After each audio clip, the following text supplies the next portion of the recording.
Hello, brothers and sisters. Good morning, good evening, good afternoon, whatever time you have decided to watch this video. We welcome you to day 2 of Blocks for Eternity curriculum training program. All of you must have been part of a VBS at some point or the other, and I'm sure all of you will agree with me when we say that planning a VBS is not easy at all. There are so many things that need to be prepared for, need to be planned, that often it can become a very overwhelming task. For this reason, Blocks for Eternity starts with a teacher's manual that helps you design all of the things that you need to plan and prepare for to make your VBS successful. It starts with an overview section that will give you all of the elements that you need for each day, and you can look at this at a glance. As we talked about yesterday, each day has a main theme, a main lesson, which will have a Bible story as well as a memory verse. And in addition to that, it will have crafts, games, activities, and even foods that are designed in such a way that they complement the main topic. They will support the main topic so that the children have different aspects and different avenues to learn the same thing. For example, day 1 is the story of Esther. It talks about how she was made for a time such as that she could protect her people and save them from slaughter. Day 2, today, talks about the parable of the lost sheep. That no matter how far we have gone from God, He will always be ready to come and find us and bring us back to Him. Children often learn visually. They learn better when they can see things and understand them. For this reason, we also have a drama for all 5 days. We have 2 characters, 2 friends, Max and Zoe, who go through different life circumstances and apply the day's lesson to their situations and see how God can bring them out of their problems. The lesson is shared following the Bible story, and then the teacher's manual also has some personal questions that can be asked of the children. These are designed for older children, but you can adjust them according to your needs, according to the age groups that you have, and ask these questions from the lesson and invite the children to provide answers from their lives. The best way to teach the children is through personal experience examples. So at this point, the teachers can also share their own testimonies, their own experiences that will add a whole lot of weight to what they are teaching. As always, the lesson has to be connected to these experiences, to these stories, and we also have to be careful to be culturally sensitive and know the social background of our children attending the VBS. At the end of each lesson, there should be a response for prayer.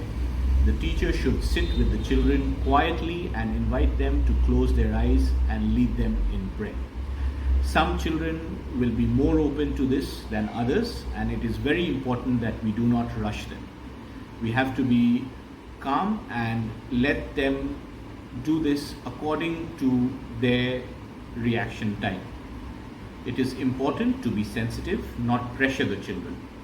Some need more time than others, and so we have to be cognizant of that. The Blocks for Eternity manual also has all of your other elements like crafts, games, foods, etc. Let's have a look at some of them now. Unboxing the class. This section consists of worksheets for the children. During this time, they will have maybe 15 or 20 minutes to complete these worksheets. Blocks for Eternity VBS has 4 workbooks for you for different ages and abilities. Let's have a look at them and then discuss how you can use them. The Easy Book. This is for toddlers. Now we say toddlers, but it goes up to age 6. It does not really require a lot of reading and writing skills. It just has a picture for the children to color, the memory verse for the day, and a simple fun activity.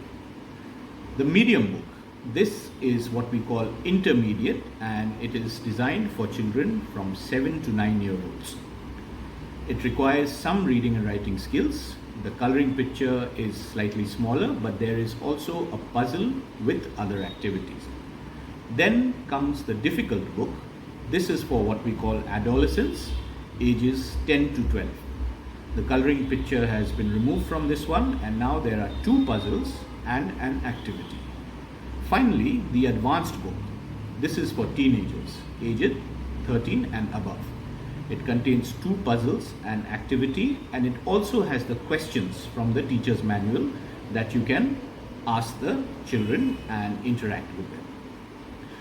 To prepare for this, you have to make copies of this booklet beforehand, before the VBS begins. Make sure you have 1 copy for each child that will be attending, and also have a few extra copies prepared just in case someone shows up on the day. The way you do this is you can staple the pages into a booklet and keep them in the VBS room to hand out daily. Or another option is to give 1 page each day and staple the full book together at the end of the program. This second method allows you to control which pages the children complete, ensuring that you are on the right lesson. Especially helpful when you have large groups. When the children come for this session, unboxing the class, they have to already have been divided according to their age groups. Each session will begin with recalling the story of the day and what they have learned for the day. The teacher's book questions that can be found in the teacher's manual can also be asked for all students, but the answers will vary depending on their age. Younger children will give simpler answers, while older children might think more deeply. These questions can help you have more in-depth discussions. After the recap and the discussion, the children can complete the worksheet page, the activities that are given in that. Each lesson also has a memory verse that the children can learn. The Blocks for Eternity leader can help them learn this in a variety of ways, either through actions, songs, funny voices, whatever is needed to make it enjoyable. When this session is completed, the children can complete their activities in the booklets, and then the booklets are collected back again. Games are a very important part of being a child. Children enjoy playing them, and at the same time, when you use the right games, they can teach the children valuable life skills like sharing, taking turns, congratulating winners, and also handling disappointments when they don't win. Blocks for Eternity program has 2 sets of games. There are the icebreaker games as well as the zone of fun games. Before we explain them, remember that you don't necessarily have to use these games. If you know of games that your children prefer, that they enjoy more than the games given in these booklets, then by all means, please use the games that you are more familiar with. But if you want to teach them new games, you are welcome to use these booklets. When planning the games, consider the number of children that will be attending the VBS. For larger groups, it will of course take longer to complete the games. If a game ends early, children might get bored waiting to move on to the other sessions. So it is always good to have extra games ready for situations like this. Sometimes a session might finish earlier than planned, and a game is at that point is a great way to keep the children engaged until it is time to go home. So we have 2 types of games: icebreaker games and zone of fun games.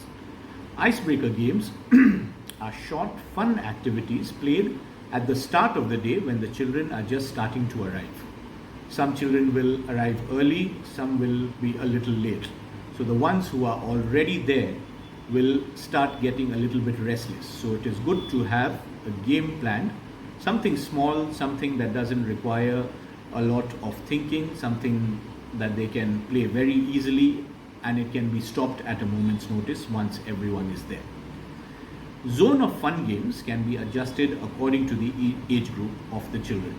For example, if you have younger children, then if it is a game involving target practice, you might give them a shorter distance to throw the objects, or they can also have a practice round before the main one begins. If a child doesn't score a point, maybe don't give them 0 points, maybe give them a sticker or a smiley for effort, that kind of thing. All of these instructions for the games for each day will be found in your games booklet. Make sure you print it beforehand and give it to the person who will be in charge of running games for your VBS. When children play games, they get tired, and when they get tired, they get hungry. And I'm sure you'll agree with me, hungry children are not happy children. And this is why food has to be a very important part of any program, not just VBS, any program that you are planning with kids. As you know, this whole VBS program has been themed on Blocks toys or Legos, which are more popular. So we have also tried to incorporate our Blocks theme into the snacks that we will be providing as well. For the first day, we have building blocks cookies, which can be made with some rectangular biscuits or cookies, a little bit of frosting, and some of the Gems chocolates. For the second day, we have mini sheep sandwiches, which can be created from just regular sandwiches with just a little bit of creativity. As far as food is concerned, it's really up to you. You can use the instructions and the examples given in the foods booklet, but if there are other foods that your children enjoy, you know that they will be more of a hit with your children, then by all means go ahead and use what is available to you. Sometimes adding new and exciting things might be good, but if the children don't like it, they don't eat it, they will remain hungry, they will be upset, and they will cause issues in your program. So it's okay to experiment with new foods, but if you know of something that will be a hit with your kids, go ahead with what you know. There are still a few more elements for Blocks for Eternity to discuss, but for today we will bring this session to a close here. Please stay tuned for more tomorrow. Thank you.